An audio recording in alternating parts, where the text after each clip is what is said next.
Selamat siang pemirsa, dan Cara Darah kembali hadir menyapa Anda. Pada hari ini, kami akan menghadirkan sejumlah kabar terbaru yang akan menemani Anda di waktu istirahat siang yang panjang pada hari ini. Di antaranya adalah kabar mengenai kota Jakarta yang terdampak pandemi COVID-19. Bersama saya, Muhammad Daniel Kristianto, dan rekan saya, Angel Violeta, yang akan menghadirkan berita aktual dan terpercaya. COVID-19 adalah salah satu virus yang berasal dari kota Wuhan, Cina, yang menyebar di seluruh dunia dengan begitu cepat, termasuk Indonesia. COVID-19 memberi dampak yang sangat buruk bagi masyarakat Indonesia, termasuk di Jakarta. Tidak hanya di bidang kesehatan, tetapi juga di bidang perekonomian yang semakin menurun. untuk data lebih jelasnya, saat ini kami sudah terhubung dengan Ibu Sri. Halo Ibu, bagaimana kabarnya? Sehat. Baik Bu, kami ingin bertanya, mungkin Ibu bisa menjelaskan kepada kami semua. Seperti yang kita ketahui, bahwa dampak dari pandemi COVID-19 ini memberikan dampak yang sangat besar kepada segala bidang yang ada di Indonesia, termasuk di bidang perekonomian. Di Jakarta sendiri, bagaimana kondisi perekonomian yang ada? Ya, akibat pandemi COVID-19, pertumbuhan perekonomian DKI Jakarta mengalami penurunan cukup besar. Pertumbuhan ekonomi Jakarta terpukul menurun pada angka 5,06%, bahkan kuartal ke kuartal turun minus 0,56%. Berbagai sektor usaha di Jakarta mengalami anjlok akibat wabah COVID-19. Dari sektor perdagangan turun hingga minus 4,6%, pendidikan turun minus 4,4%, dan sektor listrik dan gas turun minus 16,2%, serta industri olahan minus 3,2%. Banyak sekali penurunan yang dialami ya Bu? Ya, bahkan DKI Jakarta merupakan salah satu provinsi yang mengalami tekanan luar biasa akibat dampak COVID-19 dari sisi ekonomi. Bahkan, pendapatan asli daerah turun 54% dari target 31,13 triliun.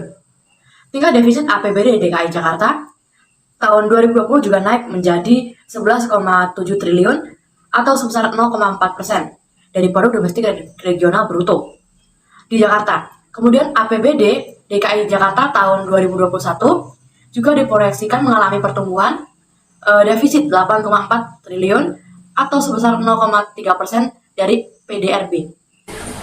Baik, setelah itu, apakah ada cara pemerintah setempat dalam membantu memulihkan perekonomian yang ada? Kami, Pemprov DKI Jakarta, mengajukan pinjaman untuk dana program pemulihan nasional sebesar 12,5 triliun kepada pemerintah pusat melalui PT Sarana Multi Infrastruktur. Perjanjian pinjaman kerjasama ini dilakukan antara DKI dengan PT SMI ini dilakukan di Komplek Kementerian Keuangan pada Senin oleh Gubernur DKI Jakarta Anies Baswedan. Terima kasih kepada Ibu Sri Mulyani yang telah menyajikan data kepada kami semua mengenai penurunan perekonomian yang ada di Indonesia. Ya, sama-sama.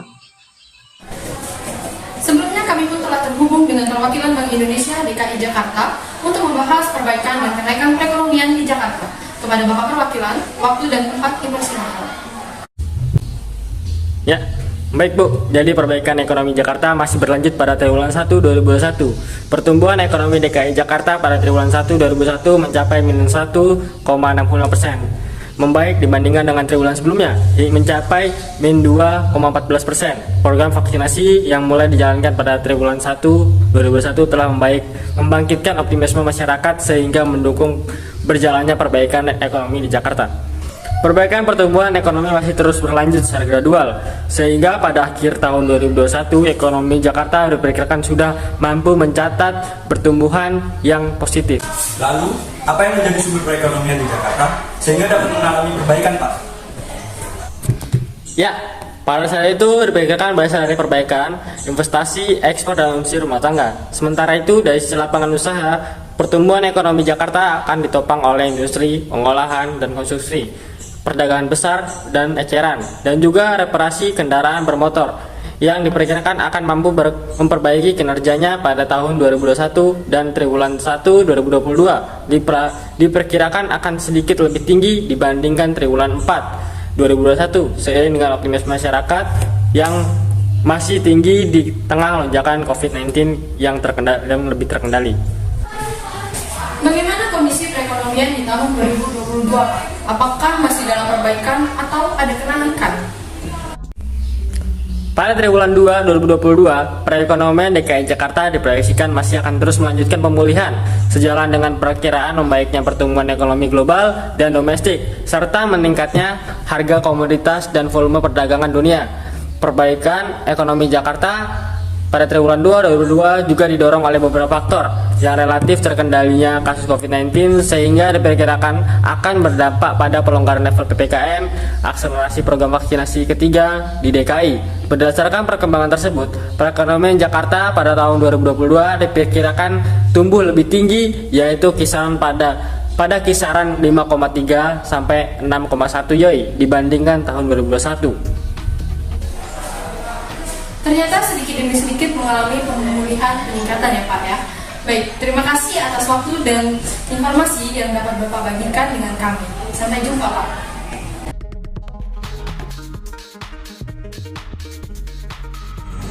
Pemerintah pun membuat program vaksinasi agar dapat menekan penyebaran virus COVID-19, di mana program ini dapat membantu para masyarakat yang telah melakukan vaksin dapat sedikit leluasa dalam beraktivitas atau bekerja di luar rumah. Selain itu, pemerintah pun telah mengeluarkan sebuah aplikasi yang dapat membantu para masyarakat dalam menerima kabar terbaru mengenai kondisi pandemi di Indonesia. Aplikasi pelacak COVID-19 ini diberi nama Peduli Lindungi yang dapat digunakan secara digital di Indonesia.